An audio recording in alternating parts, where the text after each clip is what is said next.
Good afternoon, everyone. I'm Regis Hamelin, I'm CTO of Blumorpho, and welcome to the CHIP Think Tank. The CHIP Think Tank is a series of webinars which is brought to you by the aCCCess project, which brings you insights and reflections on the semiconductor industry from European opinion leaders. And Regis Hamelin, CTO of Blumorpho, I will be your host today, and I have the pleasure with me today to have Matthias Lohrmann, co-founder and CTO of SpiNNCloud Systems. So good afternoon, Matthias. Thank you for being with us.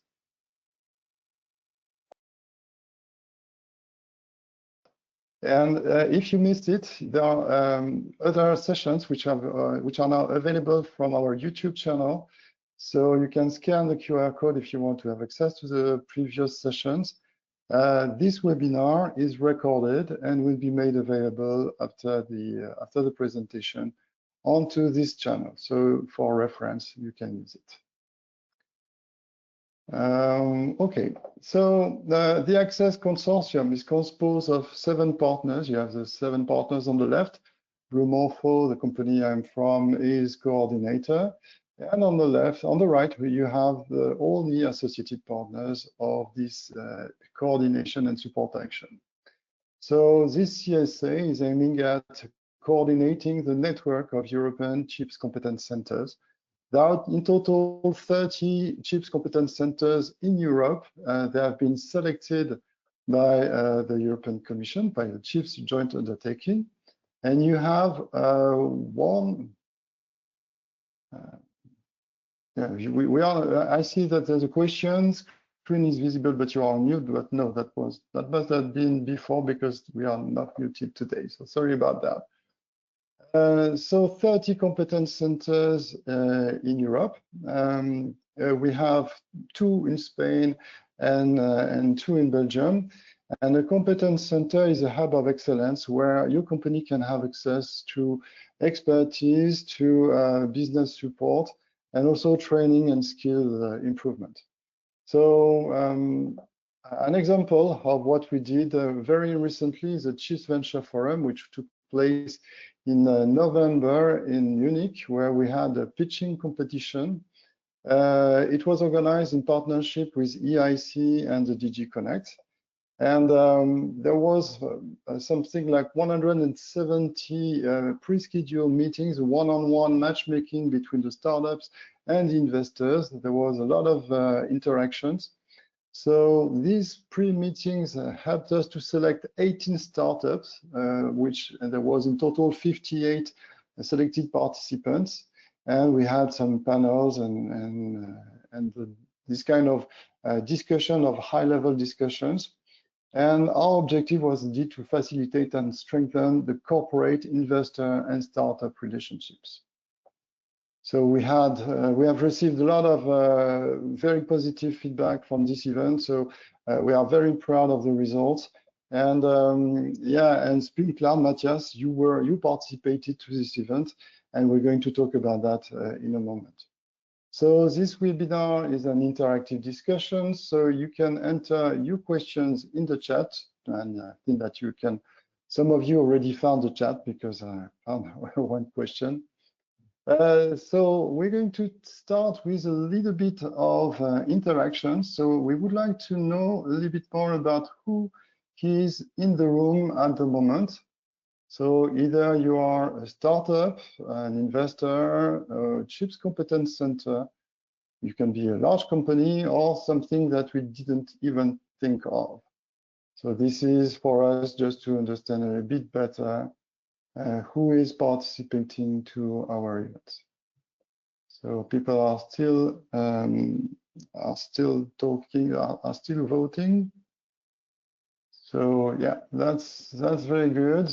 That's very good. I will now close this, and we can share the screen. We see that we have about a third of the people in the room are from startups and SMEs, 20% investors, some competence centers in the room as well, and large companies, and a quarter coming from other profiles. So we have to dig into that. So thank you very much for your feedback today. So again, Matthias, you participated to the CHIPS Venture Forum, and you've been quite good at that because You have been identified as one of the coup de coeur of the technologies that were present during this competition of these 18 pitching companies, so starting with 58. So coup de coeur is a French word when you really fall in love with a company. So you made quite a good job here. So yeah, maybe to know a little bit more about you, you can explain where you are coming from. What is your background? And yeah, let's start with your own presentation.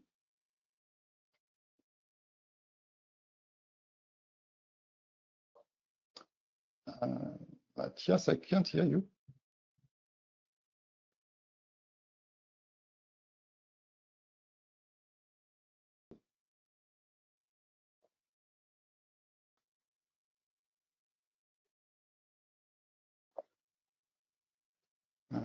Maybe I switch the microphone. Yeah, now you're. Yeah, we can hear you now. Yeah. Okay, thank you. So I will switch to a presentation about SpiNNCloud and then maybe talk more a little bit about the other topics. Okay, so I'm going to give you the control to control the screen.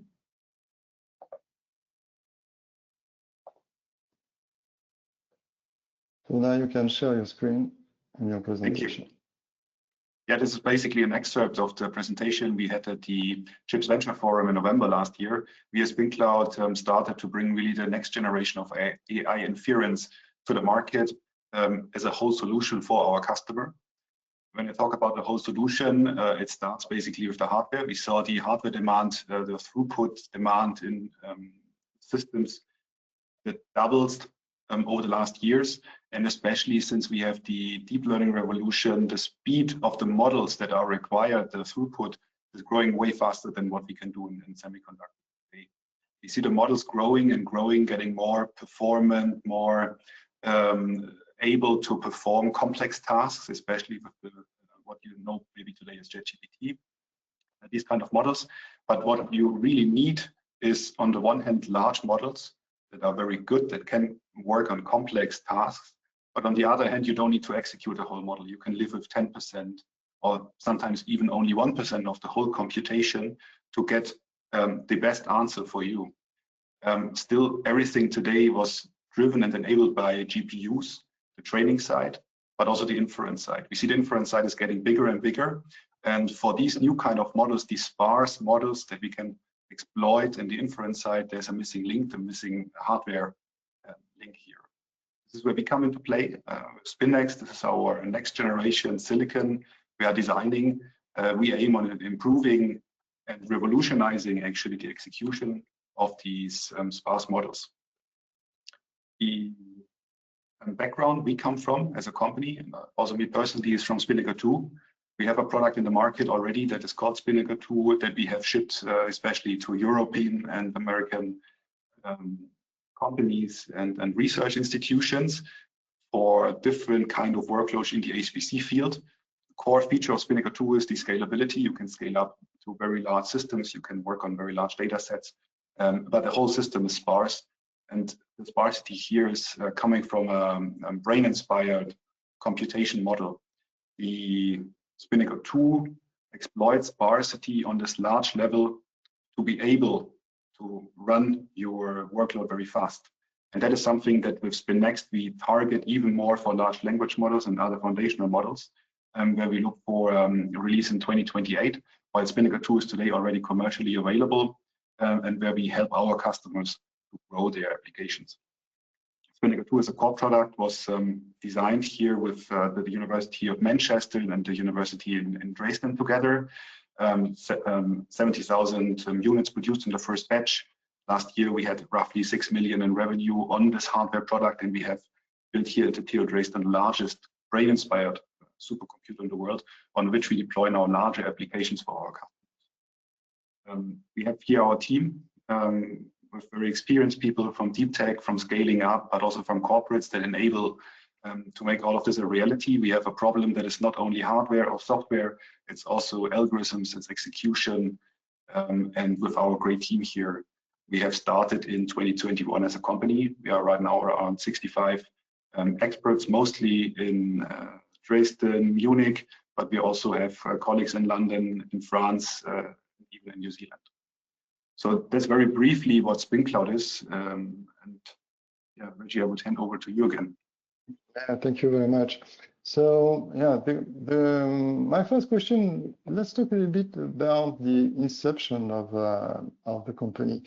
So you were part of the scientific staff at the University of Dresden. That was your previous job. And there's a moment where you said, okay, now I have something which has enough value to create a business. So what was this spark moment?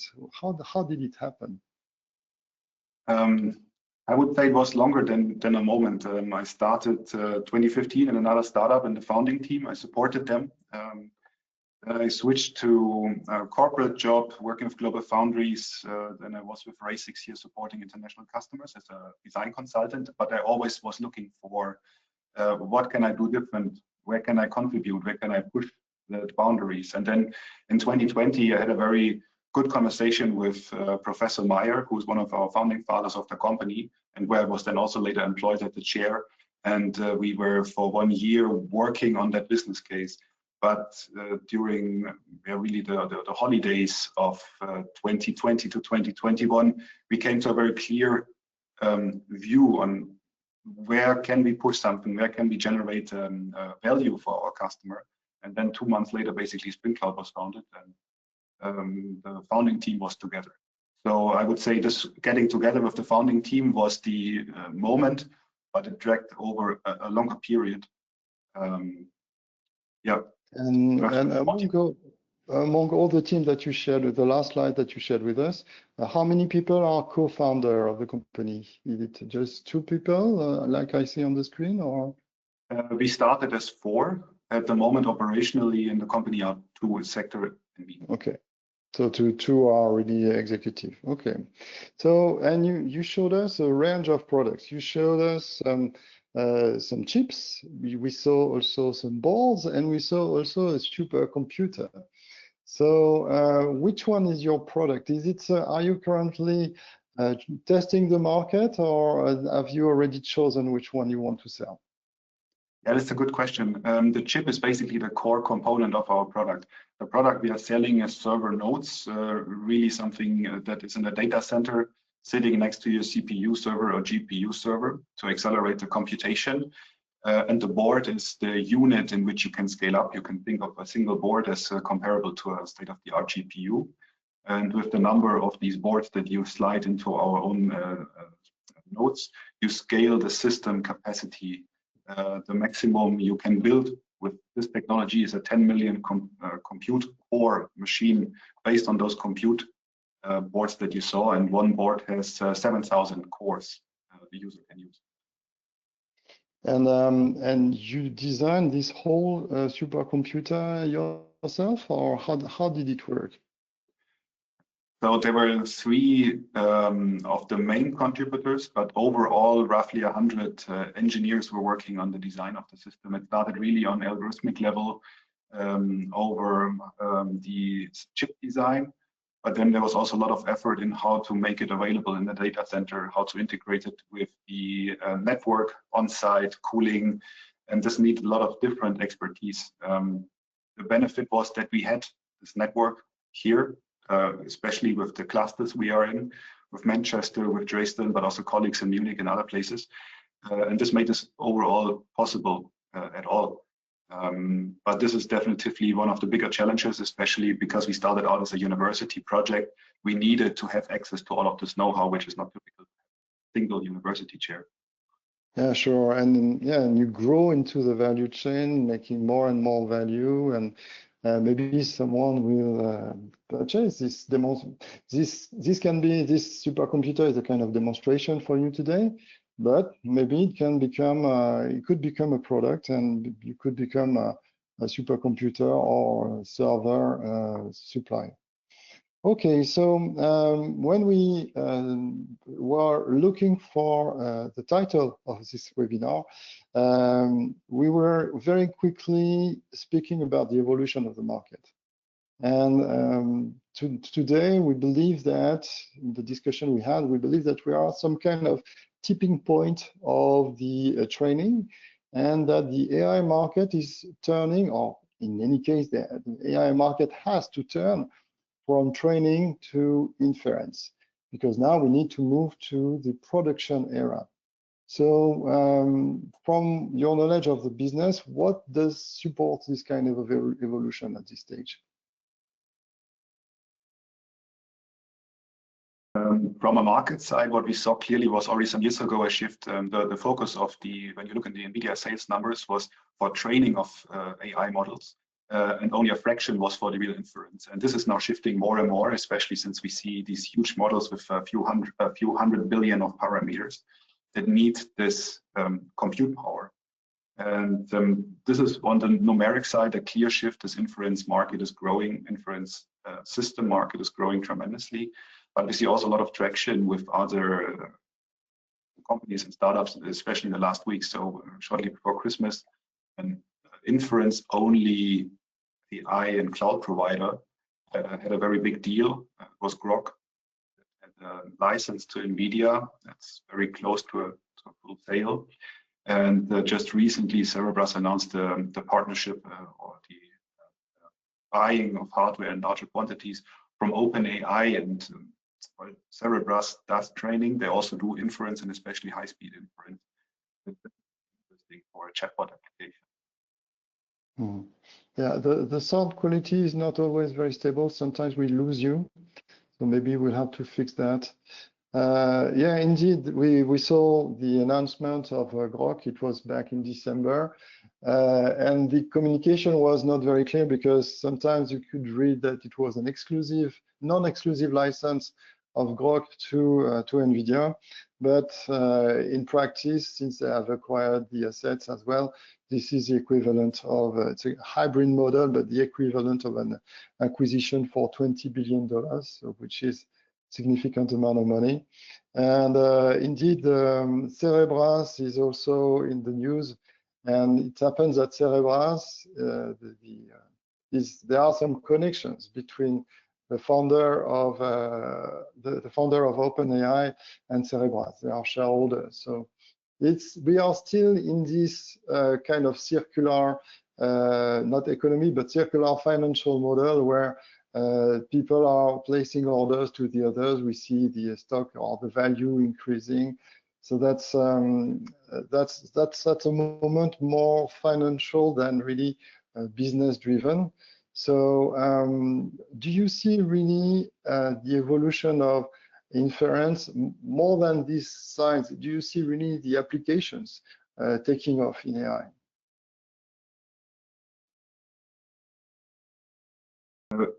We see this big use of large language models in the last year. And I think there's a lot of things ongoing right now in the industry. Where can I make use of it? I give this new tool to the market, and the end user has to find the application and establish it.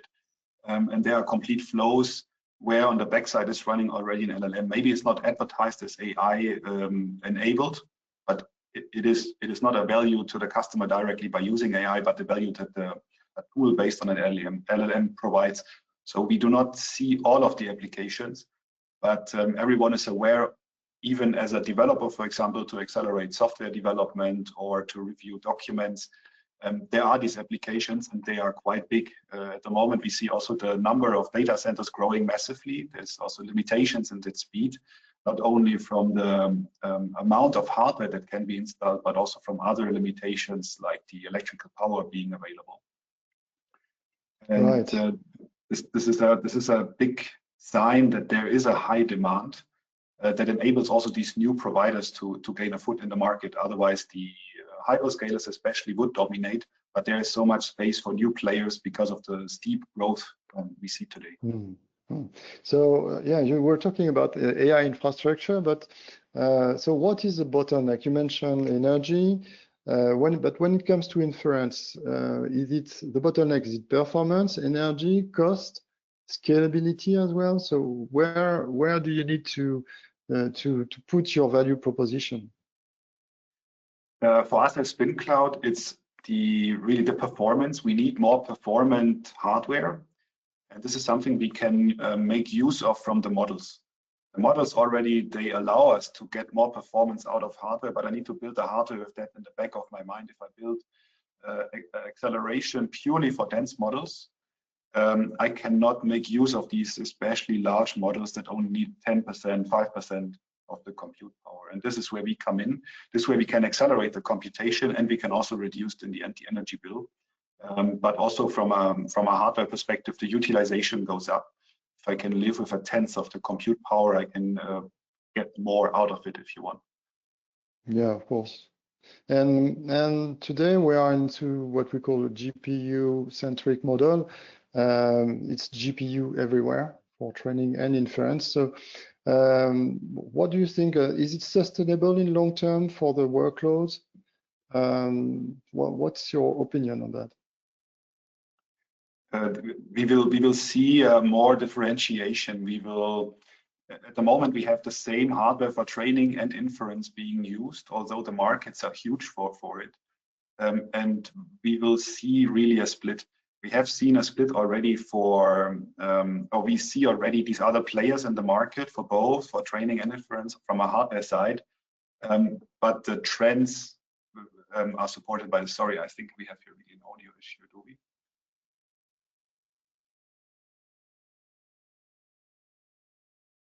You still hear me? Yes, we can hear you. Sorry. Yeah. We will see there more differentiation. And while we have this in the models for training, these large models, they benefit from, for example, mixture of experts tremendously. This is one way to do sparsity, probably the most promising at the moment.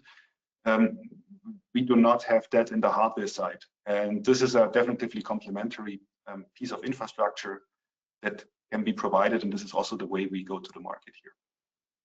Okay, so you mentioned dynamic sparsity.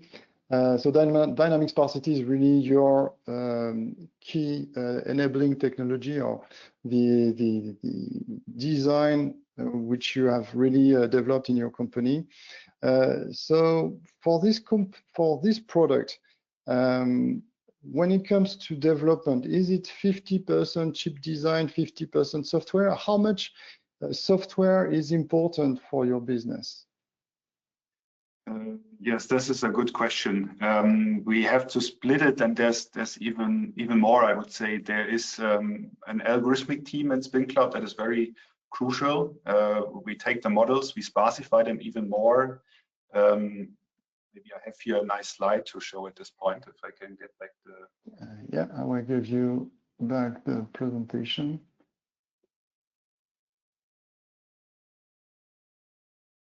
You can share your screen now. Thank you. Do you see the screen? Yes.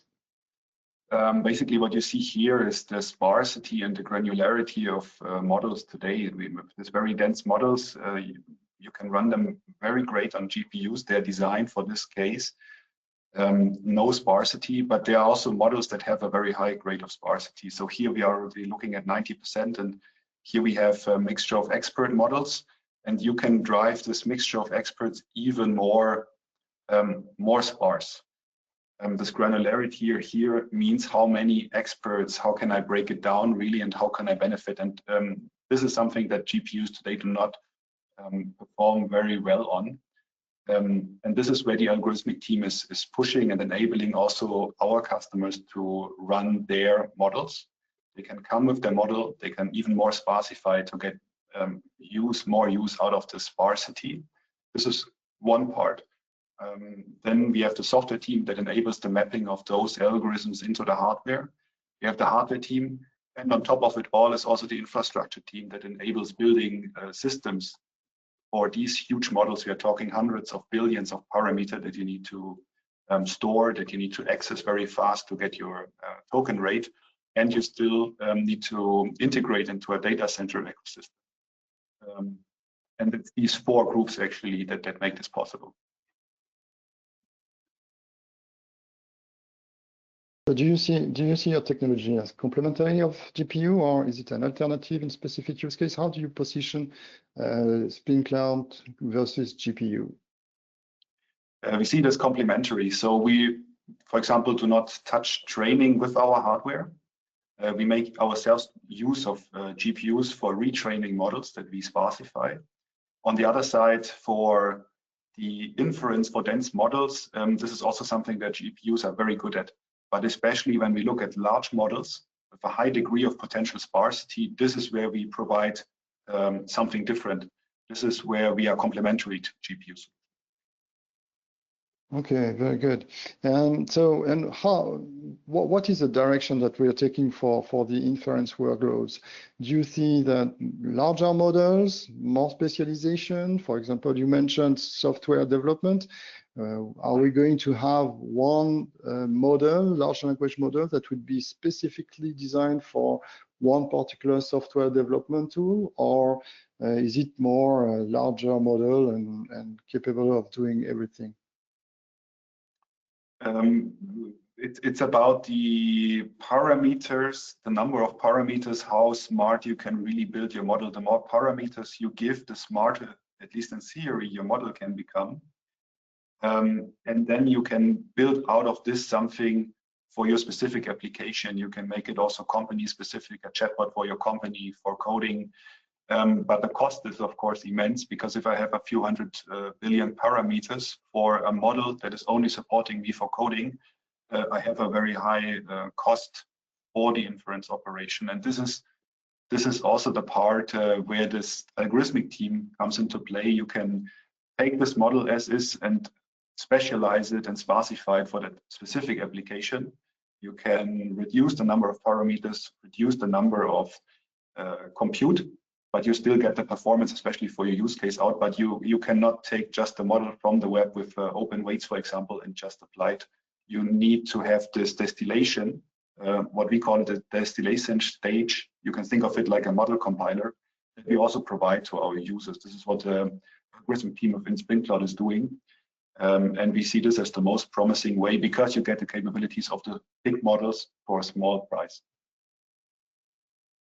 And is there a specific type of inference where SpiNNCloud outperforms everyone? Is there one particular application? The large language models for very sparse models with a lot of experts, when you activate only a small fraction out of it. This is a typical use case that's where we outperform. For dynamic sparsity, this is a key concept that we have implemented already in SpiNNCloud 2. How do I only activate parts of my compute, or in that time a different application? But with a mixture of experts, I have a same thing and I can make use of it, and this is where we're good at. So I make a pause here. I've seen that we have a question in the chat bot. So it's a question about the neuromorphic-based hardware. The question is, can it be used by private users as well? Is it possible to use neuromorphic computing for blockchain-based decentralized AI training? That's very specific. And the question is from Ilya Nashkov. Indeed, it is a specific question. At the moment, not. At the moment, we have only selected larger projects, but later this year we will have opening the SpiNNCloud technology, the neuromorphic technology that we're selling already, to a wider audience. So Q3, Q4, we could talk here also about applications, yes. Okay, so that's opening a new market, so yeah, more developer-oriented market. So while we were talking, there's another question that came up. So it's from Matthias Lohrmann. Sparsity can be translated in algebraic sparsity. How does SpiNNCloud perform in terms of mathematical precisions, finite element simulation? That's maybe it talks more to you than me. Yes, this is a good question. There is a lot of activity actually around the FEM implementation, and we will see more end of this quarter around this. But there are also a lot of interesting publications around neuromorphic way to implement finite element methods. And with SpiNNCloud, we have hardware today that is scalable to really go into ranges where an FEM simulation is required. So it's not only about the small models. This is also interesting, but what we can provide with SpiNNCloud 2 is really large models and run an FEM application on this hardware. Okay, so yeah, it's for very soon, from what I understand. One thing to add here is also the performance that comes, of course, out of it. It was in one of the slides that we had here an immense speed up also compared to CPU solutions because of the sparse nature of neuromorphic hardware. Another question from Stevie Cordet. Are you using only backpropagation for the inference or an alternative approach? For the training of the models, we also use backpropagation. So the training algorithm for our SpiNNext inference systems is not touched, but the distillation pipeline touches parts of your model and adds a different cost model on top of it. But the backpropagation is still the key. This is also why we can rely on GPU solutions that are available today. Okay, no, we have lots of questions. Thank you to the audience for sharing all these questions. So another question from Inessa Seifert. Inessa is an AI expert as well. How do you test your hardware? Is there a testing center with generic benchmarks?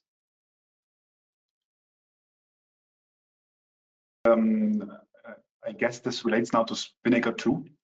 For SpiNNCloud 2, we work a lot with external partners to implement actually the applications and let them do the benchmarking and evaluation of the system. We help them, of course, in the implementation of the algorithms. For example, especially neuromorphic applications, optimization solvers, the FEM, but also others. But here, there's no single benchmark available yet. There was activities in the last 2 years around benchmarking such systems, but we haven't seen yet this taking off as for MLPerf, for example, for AI applications, which is quite established benchmark. Benchmarking, we talked about that while we were preparing this session. I received a question also from LinkedIn, someone who sent me a question for you, from Shekhar Hamishing Pardeshi, and he's an automotive embedded software developer. And he was talking about the energy efficiency of AI. Do we have a community established parameter to measure energy efficiency for an AI solution? So, and the next question, should these parameters be monitored or even regulated? Yes, this is a very important question. We think that this must be monitored. We really need to think about how do we make use of the energy for these applications. But especially regulation, for example, at this moment would be hindering the further development of this field. And what we need is really to have a discussion around this. We need those benchmarks and we need to compare. And this is something that the community has to also come up with. And with SpiNNCloud 2, one of the key features that also customers look at is the energy efficiency of the system. So there's also a lot of tooling and enablement for our customers to do this on their own. Sorry. Yeah. Well, what struck me when I saw your presentation is a 78x. It's very precise. You don't say 70 or 80 or roughly 90. You say 78. So how do you came up to that with that number? So which benchmark did you use? For this SpiNNext benchmark, we use a Llama model, and 70 billion parameter Llama 2, admittedly here. And we compared it to a GPU implementation. Okay. This is also where the exact number is coming from. Okay, very good. Another question, this time from Laurent Dugaujon, where the question is coming more from the hardware. Which silicon node and which foundry are you working on? I don't know if that's something secret, I don't know. So for SpiNNCloud 2, it is public knowledge that it's for a 22 FTX Global Foundries technology where we implemented and where we also produce the chips. The next generation, it will be a more advanced node, especially moving to higher speeds, and also the memory wall that we are also facing, even with sparsity. This is also not a secret to go into detail, that detail. But the memory wall is also affecting us. So coming back to benchmarks, this is an interesting topic. So again, a question from Inessa Seifert. So the question is on the community for benchmarking. How is the testing organized? Is there any specific organization which is in charge of these benchmarks? About these benchmarks, I assume now it's the MLPerf benchmarks, and that there's a community behind this. It's driven by the large providers of hardware in the field, and they define the benchmark, and everyone can contribute. So a lot of players also publish in this MLPerf leaderboard, and that is driven by the community. Very good.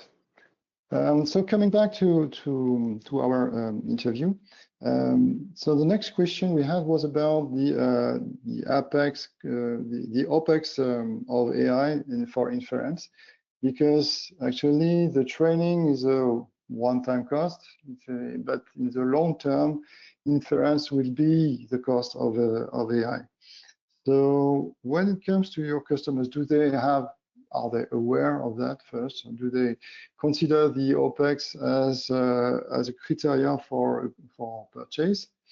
And so when you are facing competitors, are you compared with regard to the raw performance or towards efficiency? We're talking about energy efficiency and benchmark, that's why it's important. The system architecture, so it's more kind of scalability, I would say. Or the total cost of ownership. So what is really, I would say, the number one concern of your customers when they start talking to you? The number one concern, I would say, is really the performance of a system that you get out. But there are also knockout criteria. So if you cannot integrate into a data center, if you make this explicitly hard for a provider, it can also, let's say, move back from this deal. The other thing is also with the power budget that is available, because the data centers cannot scale as fast as they want. One limiting factor is really energy. And then, of course, the question is how much electrical energy do you need? And on top of that is the question of cooling. Cooling gets more and more complex because the heat density grows, and not every customer wants to go with liquid cooling, for example. And then this also becomes part of the discussion, what can we do around it? And suddenly it's more than just the hardware, it's the overall solution to a customer that they look for. But of course, the main metric that we are measured on is the tokens per second. It was interesting, you said that so the client has kind of an energy budget and it cannot go beyond a certain level of energy. So when we are reading the news, we have the impression that it's working the other way around. We have a data center, we need to make it work, and we will take whatever amount of energy we need to make it work. And you seem to say that it's working the other way around. Yes. There is a lot of activities around how do we make enough electrical energy available. Also, in the future, with renewable energies, there will be enough energy available. But with what we have today, in terms of grid, how do we distribute electrical power? How do we generate electrical power? This is one of the limiting factors for the growth of data centers today. Besides the fact that hardware is also not available in the numbers that are required. So can we face a situation where a data center cannot supply the computing power that they have? It is available in the hardware, but they don't have the power to make it run. Is it possible? Actually, yes. With the demand, we see a growth in the demand of AI hardware. And if we would extrapolate from where we are today, by 2040, 100% of the electrical power would be going into the data center. And this is not a realistic future. That doesn't make sense. It will not happen. For anyone listening who could be a little bit concerned, it will not happen. Okay, we have more questions from the audience. One is on software. Do you have plans to open source some models where to collaborate, and how to get hardware access? So it's typically an SME that will need to test for a use case, for example. So for SpiNNCloud 2, as the product is already available, you can give me a message or one of my colleagues, especially from product side or sales side, to get access to SpiNNCloud 2 hardware. Or the future, sorry, what was the second part of the question? The question was more about, do you have open source models? Right, thank you. Yes, this is definitely part of our future releases. At the moment, we have not released the models open source, but we want to enable our customers to work with the hardware, and part of using the hardware is providing the models, and we don't want to charge our customer for using the models we provide to them, so they will go open source. And another question from Laurent Duboujon, what about associated software pile offer? What about your associated software pile offer? Software for us is a tool to enable our customer. And the software should be as open and transparent also as possible to our users. So there's on the one side the distillation pipeline for SpiNNext that will be provided to our customers. They can compile the existing model and map it into our hardware. They will get a model in and a model out. And then the whole stack for deploying the model on the hardware, will also be released. For SpiNNCloud 2, we are also at the moment in the preparation for a major release of the software, so everyone can plug in and have also the maximum of ownership of what they have. It's not only the hardware, it's also the software that they can change it, look inside, adjust it to needs if necessary, as part of how we see what a customer should have. And how are you going to build this community, software community, open source community? Do you have plans? How, for the audience today who would be interested to have access, is there a list already circulating for people who want to be involved? No, not yet. Not yet. So okay. Best would be to let me know, and okay. Stay tuned. I'll get in touch with you for more. Okay, very good. So let's talk a little bit more about what it is today to be a European fabless startup. This is something that we have talked a lot during this CHIPS Venture Forum, because one of the big ambition of this kind of forums is to support the startups to get their next round of funding to help them scale. And scaling large company is something which is a little bit more difficult in Europe. So what is it like to be based in Europe? What does that enable? Where is it more difficult? Where is it easier than your competition elsewhere in the world?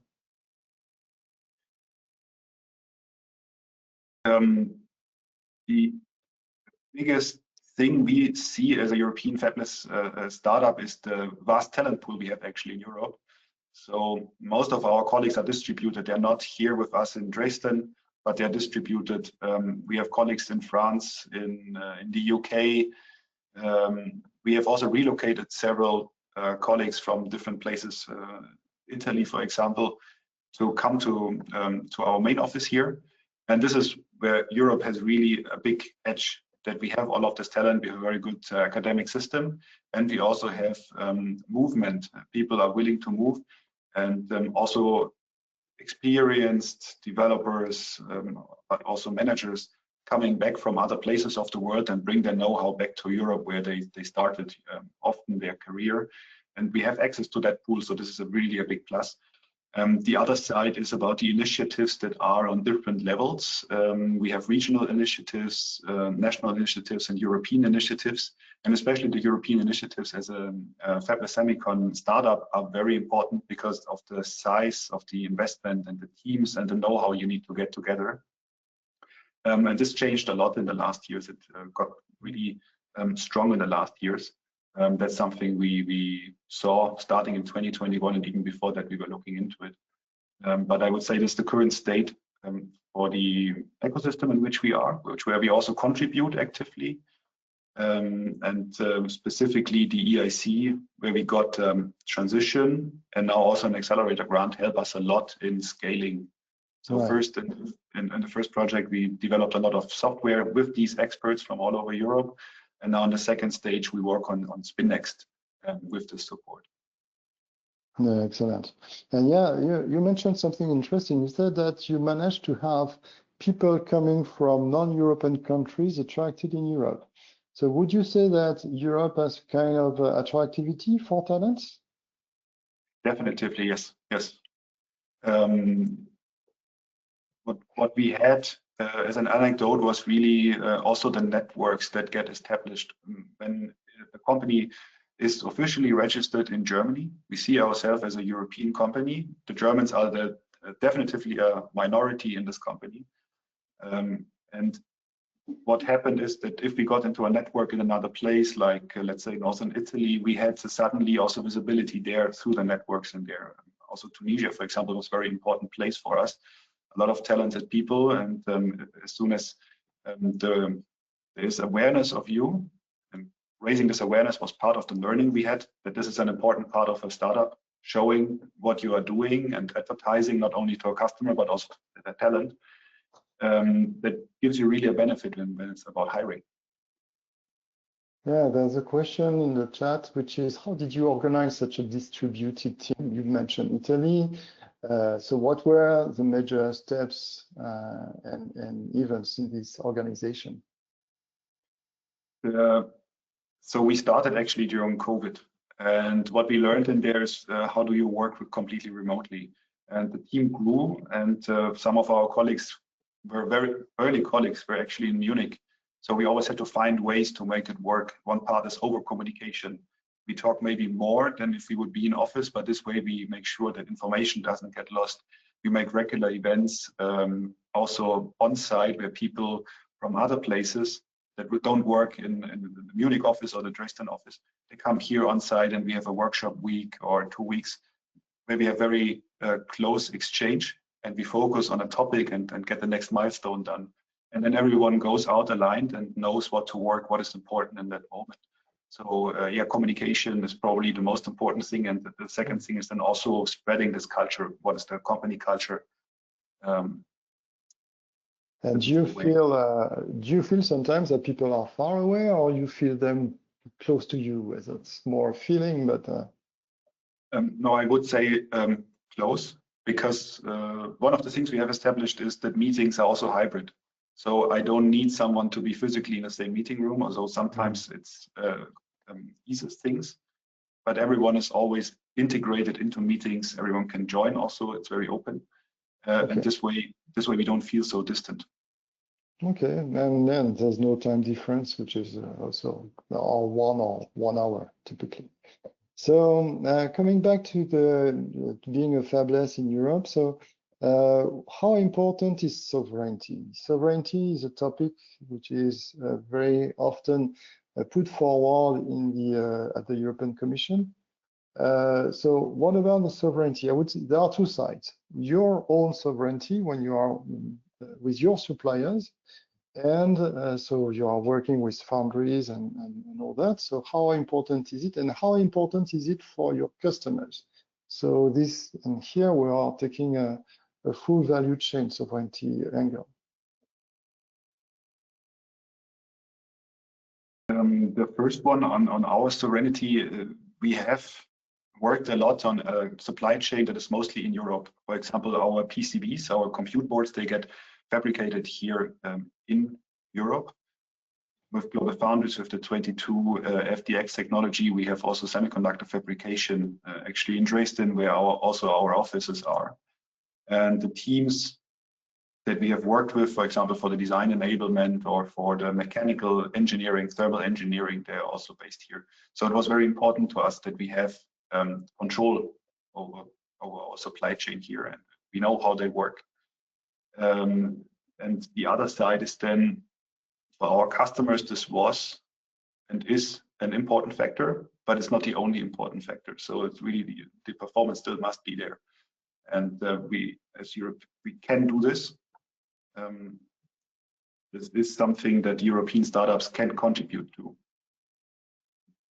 Okay, very good. And our friend Shekhar, who already asked a question through LinkedIn, so thank you for connecting today, has a very interesting question. How are you planning to organize a workshop to collaborate with other startups with an intention to co-create a solution or a product? This would be on an individual basis. So the typical way at the moment for us is really we have a larger use case. We look for use cases for SpiNNCloud 2 mostly, and then we go and evaluate, can we really help our customer to do something here? And when this goes there, then we look for a way, an umbrella, how to do this. Is that a common project? Is that a common research call we apply to? Is that a product that we build? More speculative. Yeah, of course, as a startup, you are looking for the use case scenario that will make the most out of your solution. So this is, you are hunting the way. You really want a big thing behind. So that's the business case or the application behind is, the application itself is alone is not sufficient. You need to have a whole lot of information behind. All right, so maybe to add to this also, there are a lot of established frameworks for neuromorphic computing, for example, and this is also where we plug into. So if you have already something in that field, it's way easier to migrate to SpiNNCloud, and you don't need really support from our side. But the more custom it gets, the more we will have to look into the use case and right. how we together make it used. Right. So as you know, aCCCess is a network of CHIPS competence centers, but we also try to facilitate the access to the other tools, which I mean the pilot line and the design platforms. So how important are those tools for you? Are you considering these tools? Yes, we do. So especially the chip enablement teams, to work together with them is very important for us. The challenge when doing in chip design enablement teams associated with the design platform. Yeah, exactly. So it's really about getting access to different kinds of experts that you need in different stages of your development. And as a startup, you need so many different expertise, but maybe not at that time. You need to focus on other fields, and then maybe you need something like a fractional expert if you want, and this is what this platform offers. And the other side is also the starting the design has quite some overhead. You need to talk about compute power. Where do you have your data? This is not something you as a startup want to do immediately. This is something you have to do.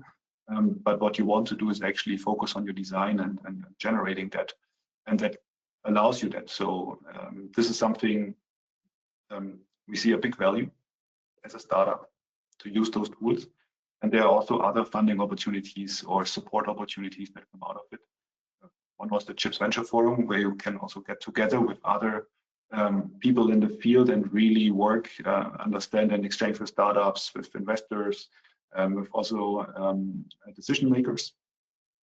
And this platform is therefore also very important for us. Okay, got it. So very quickly, where do you see SpiNNCloud in 3 to 5 years from now? The main driver for the sparse AI revolution and inference. This is where we will go. And commercially speaking, how big are you? What's the growth of the company? Commercially, we did around 6 million in revenue last year. We look at aiming at double for this year, and then we want with 2028 with SpiNNext to significantly increase.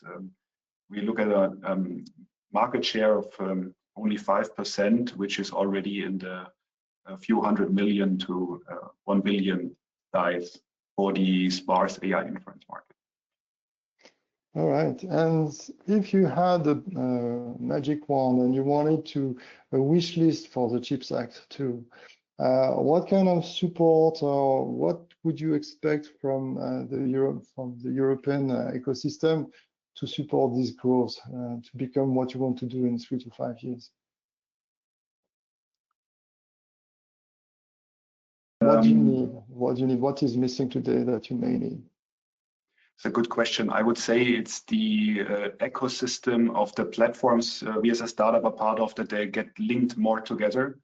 The access to groups that are relevant, from HPC over chip design, over startup incubation, and the opportunities that are there, but that are not always easy to see. Yeah, that's right. It's true that there's a network for Euro HPC, which is the network of chips competence centers. Was kind of inspired from what Euro HPC has done. So when the network of competence centers will be stabilized, because for the moment we are still into the growth phase, even if the growth is fast, we are still in the stabilization phase, then we will create those bridges with other initiatives, and hopefully that can facilitate access for companies like yours. Yeah, and another magic trick, if you had one wish, or maybe if you can go back in time and find yourself in 2020 and say, okay, you're going to make a big company, and you give yourself an advice, what would be this kind of advice? This advice would be more going out, especially as a technical person, talking with the market, talking with potential customers. It's not so much about the last % of performance to get out, but really hitting the need of your customer. That is something that I would advise myself in the especially early funding phase of the company, to focus on this. So even if you didn't have your product yet, your advice to an entrepreneur would be go and talk to potential customers, even with a PowerPoint, basically.